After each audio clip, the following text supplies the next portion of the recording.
Une sanction à présent inédite pour un ancien président français confirmé en appel. Nicolas Sarkozy a été condamné aujourd'hui à Paris à 3 ans de prison, dont 1 an ferme à exécuter sous bracelet électronique pour corruption et trafic d'influence. Nicolas Sarkozy, 68 ans, est le premier ancien président français condamné à de la prison ferme. Bruno Duvivier, Quentin Warlop.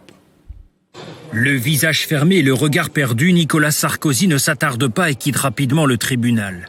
Il vient d'être condamné à 3 ans de prison, dont 1 ferme, pour corruption et trafic d'influence. La prison ferme, une sanction inédite, du jamais vu pour un ancien président français qui annonce déjà son pourvoi en cassation. Nous irons jusqu'au bout du chemin judiciaire s'il le faut. Cette décision-là me semble stupéfiante. Elle est critiquable, contestable, en droit, en fait. Et nous ne lâcherons pas ce combat-là, qui est un combat juste, face à une décision particulièrement inique et injuste.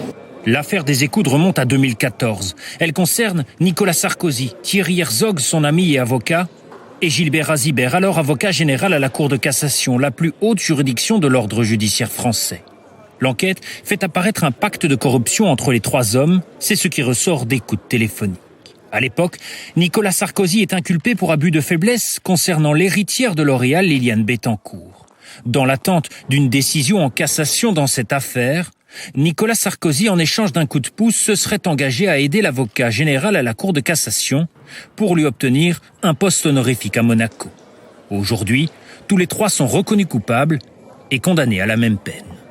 Nous avons là une décision qui est absolument navrante. C'est à se demander ce que l'on a fait pendant 3 semaines d'audience, sachant que nous avons là une décision qui va au-delà des réquisitions du parquet. S'il échoue en cassation, l'ancien homme fort de la droite n'ira pas derrière les barreaux, mais devra porter un bracelet électronique. Alors on retrouve en direct Adeline Percept. Adeline, politiquement, cette fois on peut le dire, l'homme est définitivement fini. On peut l'affirmer en fait très clairement.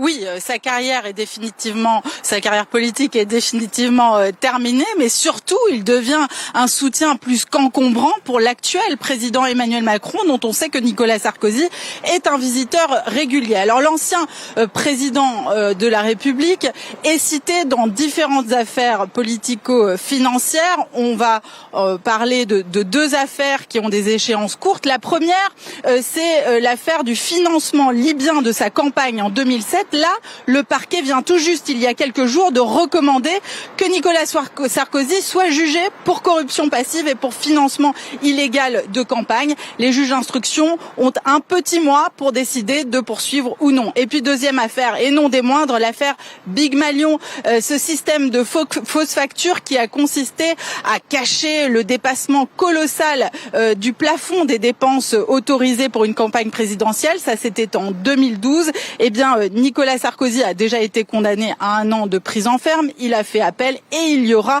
un nouveau procès pendant 1 mois. Ça débutera début novembre. Vous savez, les journalistes politiques l'appellent ici le parrain, façon de faire un clin d'œil à ces nombreuses affaires, mais aussi parce qu'il est toujours soutenu par une grande partie de la droite, comme on l'a encore vu aujourd'hui. Merci Adeline.